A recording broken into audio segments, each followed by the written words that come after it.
오늘 말씀의 제목은 위에서 내려온 은혜입니다. 위에서 내려온 은혜.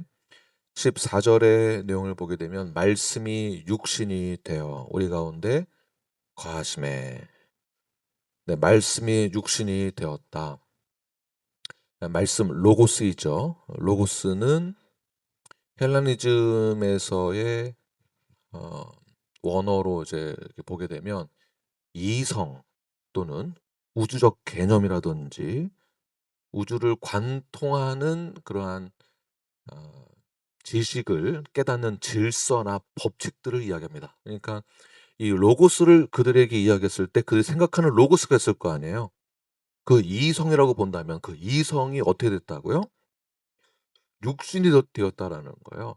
그러니까 그 당시에 이 말씀을 듣는 화자들은 충격적인 거죠. 또는 말이 안 된다고 생각을 했거나 그 이성이 육신이 됐다고? 도무지 이해할 수 없는 그러한 고차원적인 그 말씀의 선포가 요한복음 1장서부터 시작되는 것입니다. 그 말씀이 우리와 함께 있다. 14절 말씀 함께 읽겠습니다. 시작. 말씀이 육신이 되어 우리 가운데 거하심에 우리가 그의 영광을 보니 아버지의 독생자의 영광이요 은혜와 진리가 충만하더라. 네, 말씀이 육신이 되어졌다. 이것 자체가 우리가 그들이 이해할 수 없는 고차원적인 그러한 세계관이 침투되었다고 보는 것이죠. 침투되었을 때 그 영광을 보니 어떠한 영광이죠?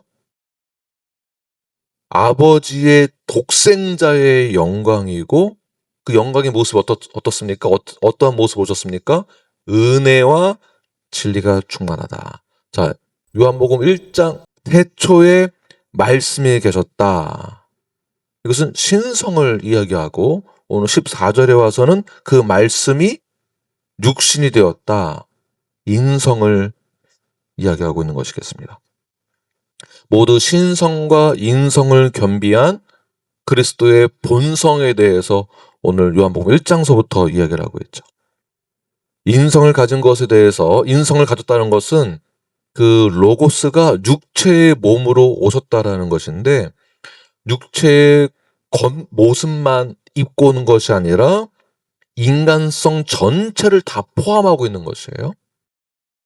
그래서 헬라니즘에서 봤을 때에는 육체는 악한 것이고 영은 선한 것인데 악한 육체의 몸으로 로고스가 왔다고 하니까 여기서부터 이제 충돌이 일어나게 된 것이죠.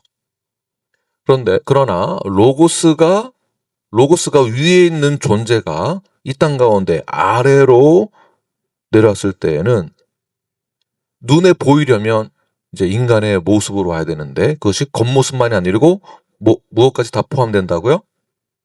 인간성 전체를 다 포함하고 있다는 것입니다.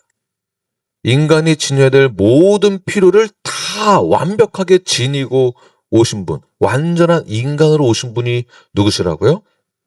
네, 말씀, 로고스라는 것입니다. 로고스. 그런데 이 예수님의 신성을 인성보다 조금 더 많이 강조하는 순간, 육체로 오신 것은 신성을 갖고 계신 것보다 조금 약하다라고 볼 수 있게 되겠죠. 그래서 신성만을 너무 강조할 수도 없고 인성만을 너무 강조할 수도 없는 것입니다. 완벽한 예수 그리스도는 완벽한 신성을 가지신 분이시며 또 완벽한 인성을 가진 분이라고 저희들은 믿는 것입니다. 그런데 조금만 신성을 강조하고 인성을 약화시키는 순간 이것을 이제 가연설이라고 하는데 예수님의 육체적으로 받는 고난이라든지 십자가에서의 순환이라든지 이런 것은 실제 사건이 아니라고 보게 되는 것입니다.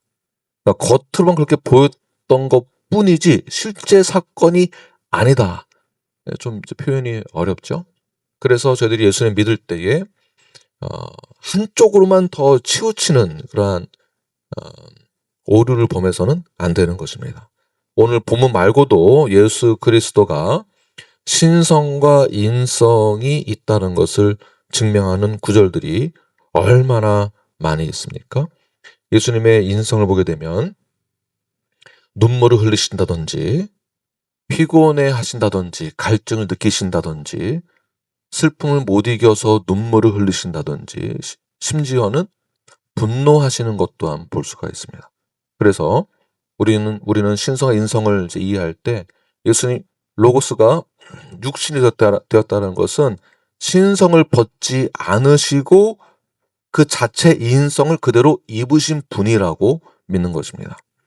자, 그렇다면 예수님만이 꼭 구원자이신가? 네, 그렇습니다. 마호메트나 석가모니나 또는 모세나 이사야나 오늘 침례 요한 같은 경우 자신들이 스스로 내가 참 신이다라고 말을 할 수 있을까요? 인간의 구원을 위해서 내가 참 인간이 되었다라고 말할 수 있을까요? 아무도, 그 누구도 그렇게 말할 수 없습니다. 왜냐하면 모두 다 구원의 근원이 되지 않기 때문에 그렇습니다. 오직 구원의 근원이 되시는 분은 예수 그리스도밖에 없다는 것을 오늘 본문에서 요한이 강조하고 있는 것입니다. 인간이시기에, 오직 예수님만이 신이시기에, 그리고 완전한 인간이시기에 우리를 구원할 수 있는 것입니다. 그렇다면 이러한 구원자 되시는 예수 그리스도가 어디에 계시는가? 14절 다시 보게 되면 말씀이 육신이 되어 어디에 거하신다고요? 우리 가운데 거하신다.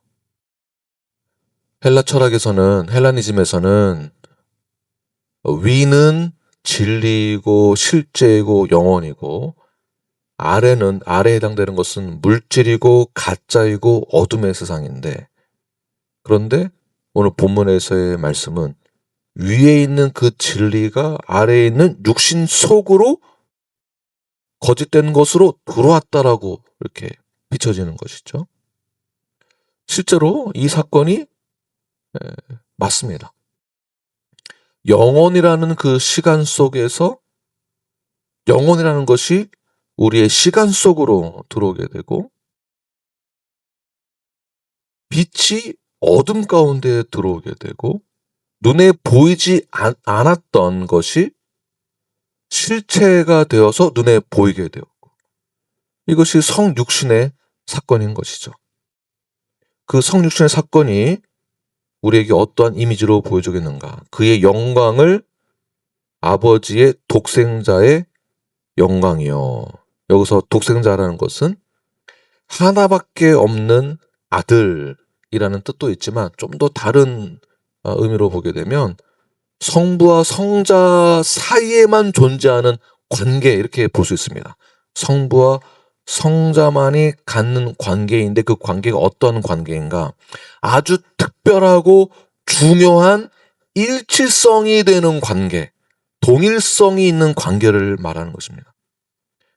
성부와 성자만이 갖고 있는 유일한 그 관계가 바로 동등한 관계, 즉 예수님이 하나님이시다라는 말과 같다는 것입니다. 독생자라는 것은 그냥 내 하나밖에 없는 아들, 내 아들, 이 정도의 개념이 아니라는 것이에요. 그래서 우리가 독생자 예수 그리스도 했을 때 어떻게 하나님이 그 하나밖에 없는 아들을 이 땅 가운데 보내셔서 죽게 하시고 나 같으면 그 아들 난 못 보내요, 이런 감정으로 이렇게 받아들이시면은 안 되는 겁니다. 그냥 내 아들 그 얘기가 아닙니다. 하나밖에 없는 내 아들이 아니고 무엇을 말한다고요? 성부와 성자 사이에 있는 독하고 유일한 관계 속에 있는 독생자의 아들이라는 뜻이거든요. 그것이 바로 동등하다는 뜻입니다. 동등하다. 그 동등하신 하나님의 권위와 동일함을 지니신 예수 그리스도가 이 어둠의 세상에 위에서 아래로 이 땅 가운데 오셨다라는 것입니다. 오셨는데 어떠한 모습으로 오셨는가?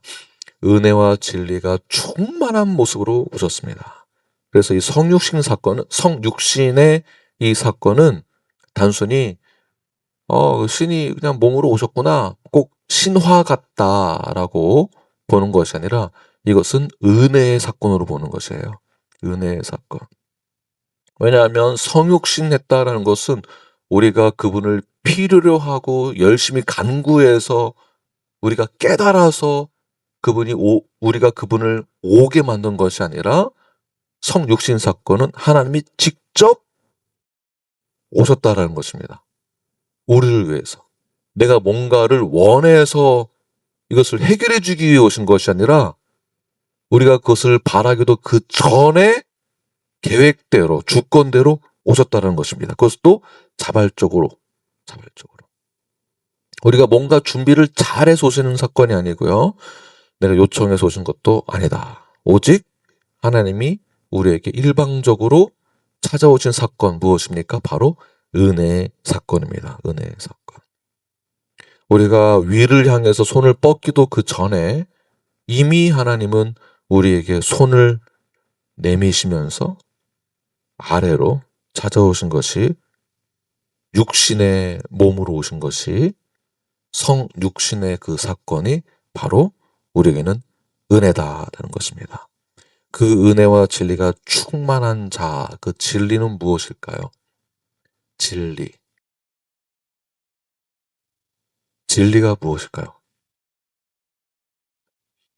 유일하고 변함이 없는, 변하지 않는 절대적인 것을 알고 있지만, 진리로 간다면 진리를 깨닫게 해주는 자가 필요하겠죠. 그 자가 바로 로고스인 것이고요.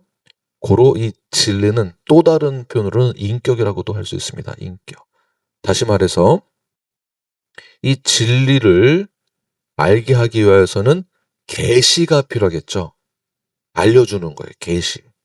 그러니까 누가 계시하는가? 예수님이 하나님을 계시한 거예요.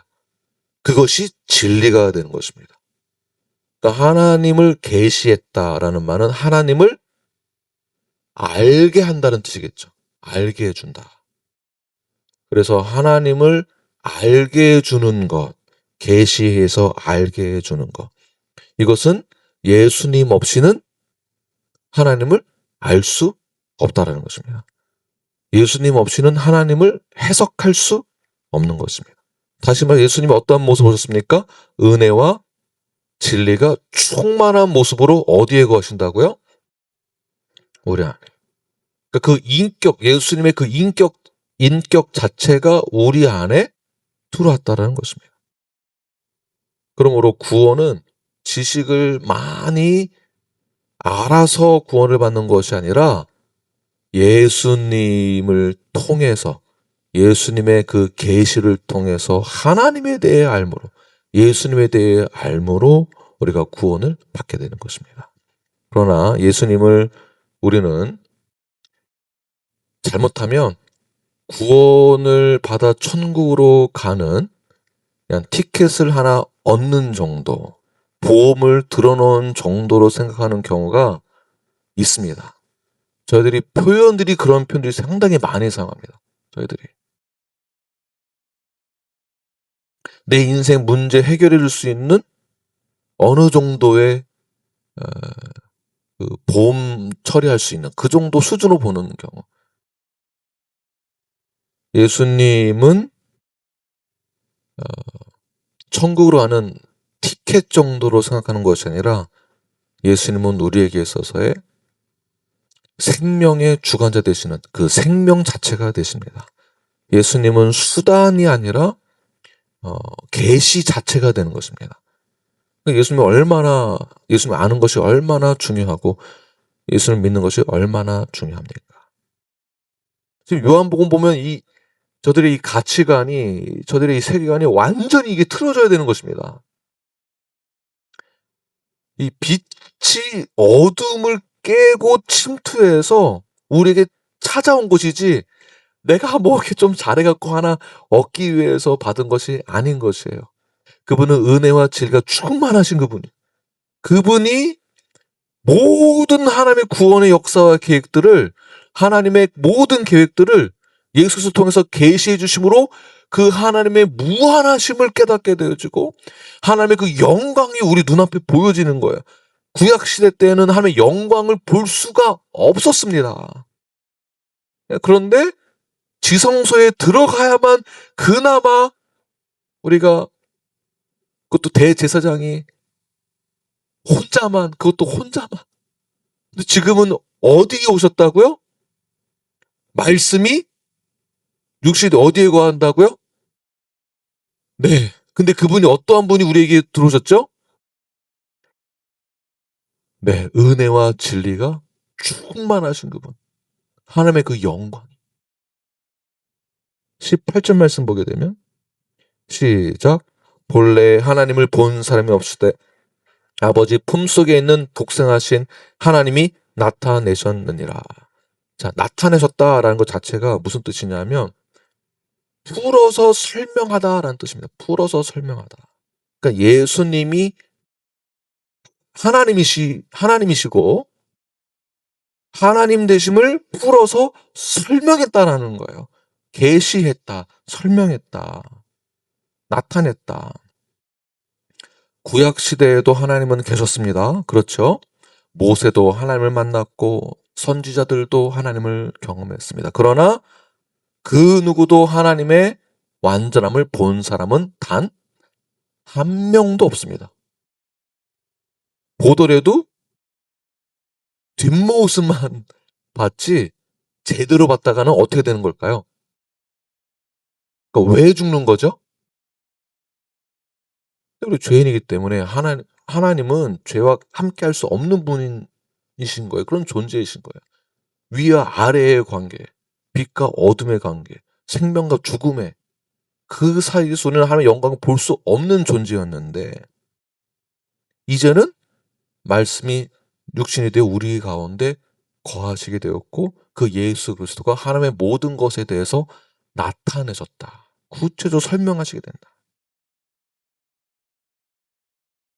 율법은 하나님의 거룩함을 설명합니다. 그러나 하나님의 사랑을 충분히 보여주진 않죠. 율법이 존재했던 이유는 무엇일까요?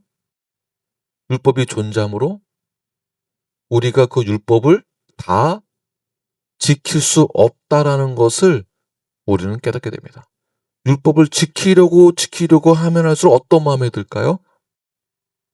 쫓기는 것 같고 버겁고 부담이 되고 더 나아가서 내가 지킬 수 없다라는 죄책감에 빠지기도 하고 내가 죄인임을 깨닫게 됩니다. 그러니까 율법은 그 목적으로 주신 거예요. 사실은 맞습니다.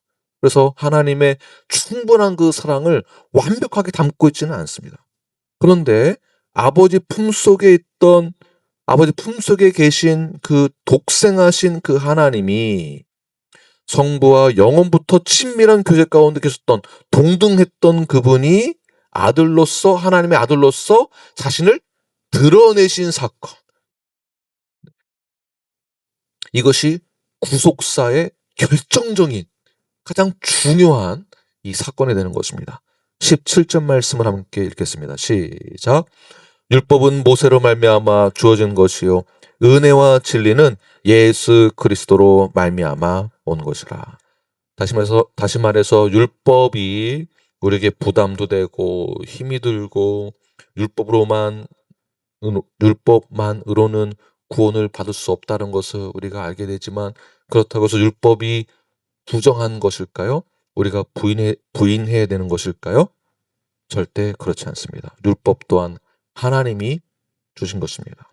그러나 율법은 요구하는 것이 우리에게 너무나 많았습니다. 반면에 은혜는 어떠합니까? 은혜는 우리가 요구해서 얻는 것이 아니라 은혜는 하나님이 우리에게 일방적으로 공급해 주시는 것입니다. 여기서 하나님의 더 깊은 사랑을 깨닫게 되는 것이죠. 율법에서 주지 못했던 것을. 율법은 하지 말아라 라고 말을 합니다. 그럼 우리는 어떻게 반응합니까? 나 그거 못하겠습니다. 왜 계속 그거 하러 갑니까? 이렇게 끝나게 되죠. 그러나 은혜가 우리에게 공급이 되면 어떻게 되는 것일까요? 자발적으로 감사함으로 제가 하겠습니다가 되는 것입니다. 이것이 율법과 은혜의 차이가 되는 것입니다. 율법은 이렇게 살아라. 이렇게 해야 된다라고 말합니다. 그러나 은혜는 무엇입니까? 너 이렇게 해야 산다라고 율법 말하고 있지만 은혜는 무엇이죠? 내가 너를 살려주겠다라는 것으로 바뀌게 되는 것이죠. 내가 너를 살리는 것이다. 율법은 죄를 다 드러내는 거지만 은혜는 무엇입니까? 죄를 다 덮게 되는 것입니다. 율법은 기준을 세우게 되지만 은혜는 그 기준이 십자가가 되는 것입니다. 십자가. 그래서 16절에서 말씀하시기를 우리가 다 그의 충만한 데서 받으니 무엇입니까? 은혜 위에 은혜로라. 은혜 위에 은혜.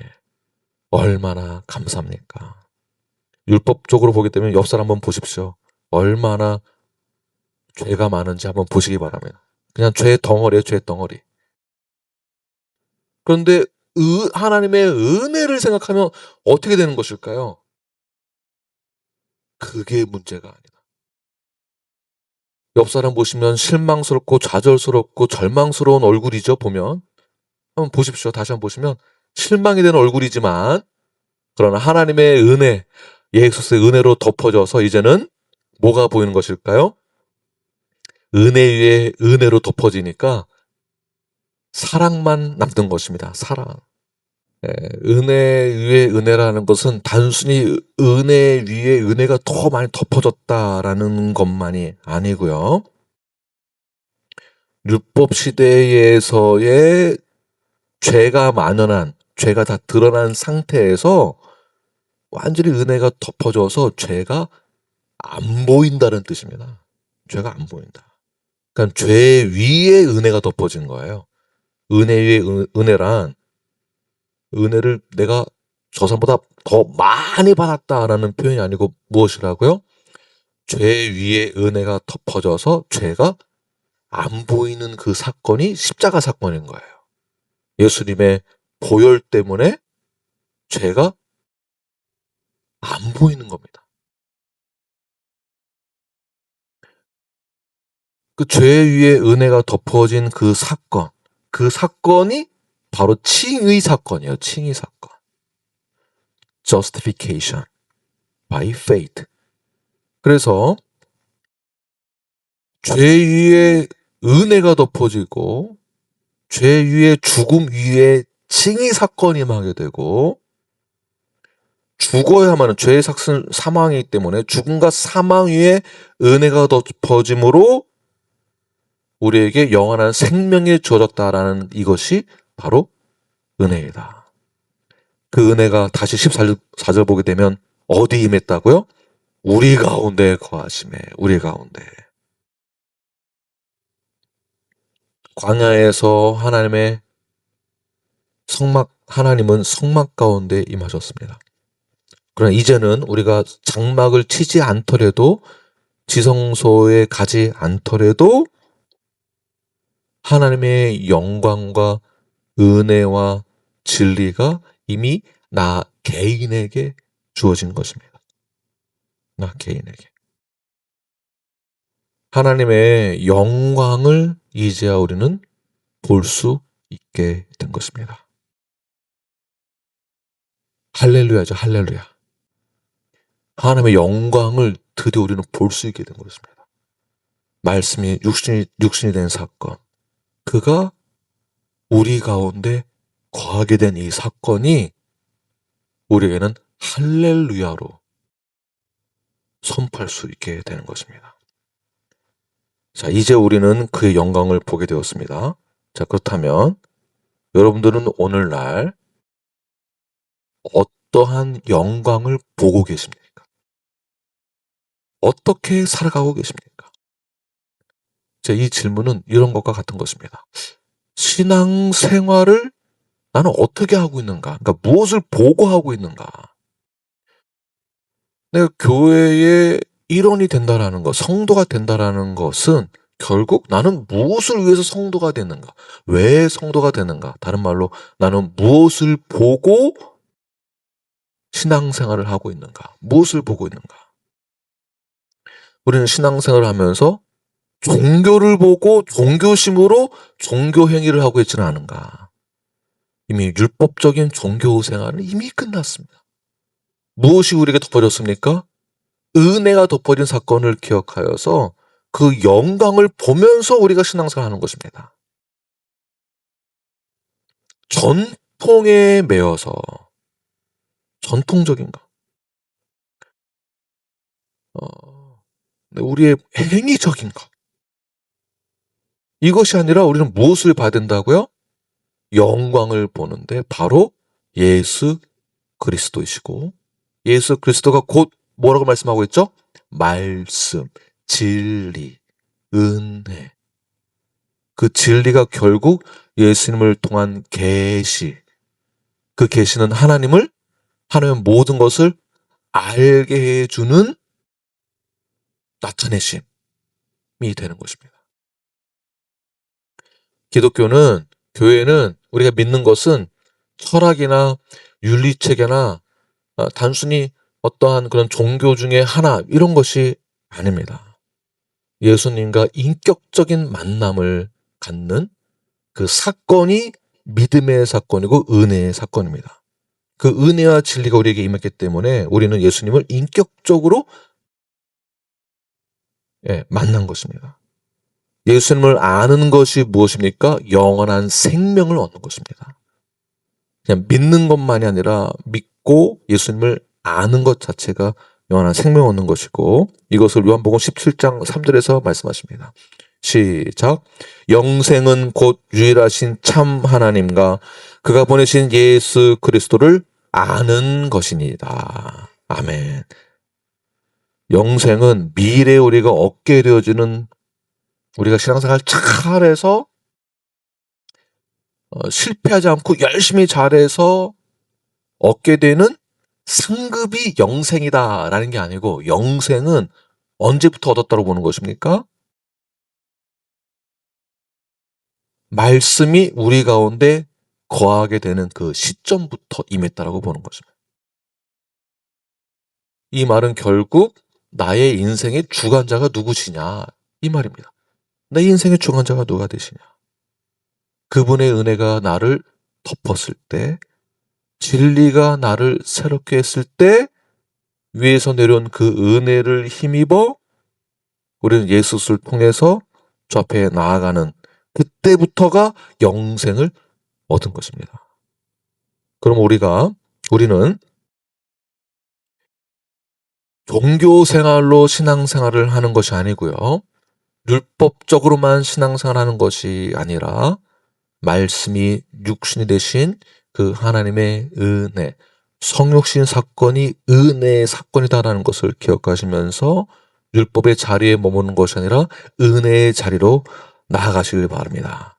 율법은 우리를 비참하게 만들고 부담스럽게 만들고 거부하는 마음에 들게 만들지만, 은혜의 사건으로 들어가는 순간 주님 그 은혜에 감사하며, 이제 저는 못해요 해서 이제는 해요로 바뀌는 것입니다.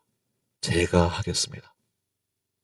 그 은혜에 감사하는 마음으로, 그 은혜 때문에 죄인인데도 불구하고 사망에서 생명으로 옮겨진 그 사건 때문에 감사함으로 주님 제가 하겠습니다. 율법적으로 보면 나 때문인가, 내가 문제인가, 나는 왜 안 되는가 하지만, 은혜의 사건으로 들어가면 주님 제가 하겠습니다. 그럼에도 불구하고 이 죄인을 구속하여 주신 그 하나님의 그 은혜, 나를 하나님의 자녀 삼아 주신 그 은혜에 감사하며, 은혜 위에 그 은혜에 감사하며, 하나님의 놀라운 계획하심과 구원의 계획하심과 자비로우심과 하나님의 충만하심에 내가 하나님의 자녀가 되었음을 감사하며 내가 나아가겠습니다. 이렇게 은혜 가운데에 주 앞에 나아가 신앙생활을 건강한 성도로서 이겨내시는 저와 여러분이 되길 간절히 축원합니다. 네, 기도하겠습니다.